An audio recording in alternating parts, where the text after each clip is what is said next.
Okay, folks, I left Two Harbors and I was going to head into Wisconsin, but I saw a little advertisement for a huge festival they're having in Walker, Minnesota. And so I drove 140 miles out of my way just to see if they'll allow me to film it. Walker is situated on Leech Lake, and the concert event venue is about 5 miles outside of Walker. So here we go. Well, I got to the event and realized how big it was. I went through a couple security checkpoints,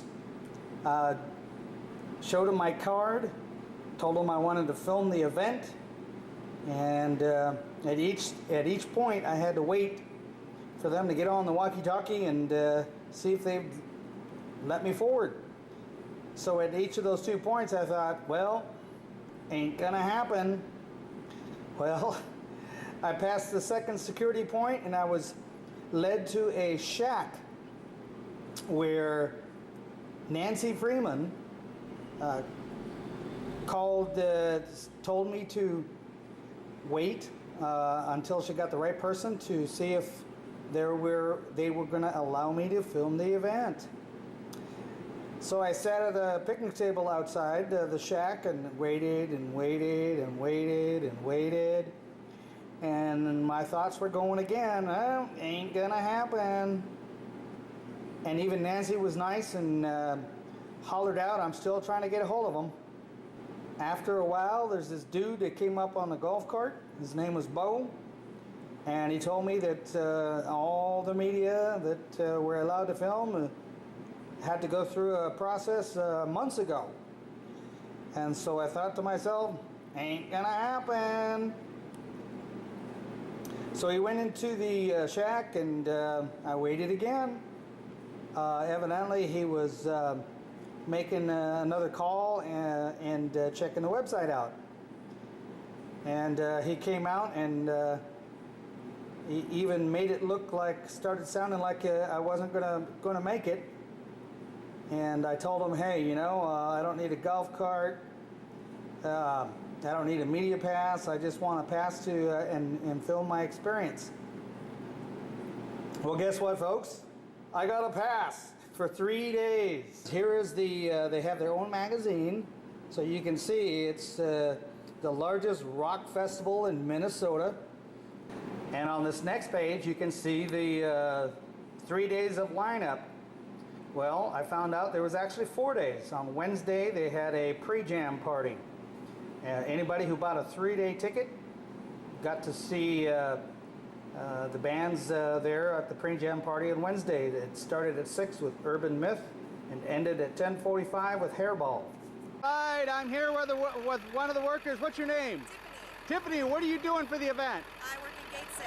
And how long have you been doing this? Since day one. Since day one. Well, somebody tells me it's your birthday. It is my birthday. Well, how old did you turn? 24. 24. Well, happy birthday, Tiffany. Thank you very much.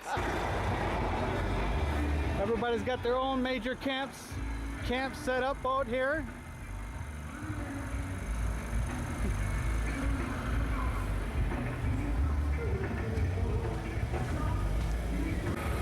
And here's another camp, and my God, they got their own little foosball table. Look at that. Hello, folks. What's your name? Tara. David. Well, Tara, David, how many times have you been to this event? 10 or 11 for me. 11 times. And how many times have you? About 4. About 4. 4 times. Okay, tell us your most memorable event to date. Kiss. I don't even like Kiss music, but that was off the charts. I'm not kidding. It's amazing. There are no words to describe. Okay, what tell us what other favorite bands that you have seen since you've been here that you really like. You know what? I have to say Hairball was really good. I've never seen that everybody talked about Hairball, and they put on quite the theatrics. All right, so 11 years. What was your favorite to date? Well, there's a lot, but I'm a Ted Nugent fan, so standing in the rain when everybody else was scared to touch a electric guitar and watching him. He was out there. He was there. Another one, George Thorogood, and he's going to be here this weekend. He was awesome. I can't wait to see him. Yep, very good. And you know, watching these bands throughout the years, but like I say, REO Speedwagon, I've seen them 12 times, maybe by 13 this time. So I mean, you see a lot of these bands, you keep track. I've seen like 130 bands. So who's the foosball player? Right here. Right here, I play goalie, and my buddy Terry is campsite, and he's the man up front. So yeah, we've been doing that for about 30-some years. Well, dude, I'm gonna have to challenge you. Oh, it's on! It's on! I'm gonna have to challenge. I grew up skipping school to play foosball. All right, guys. Hey, thanks for your time.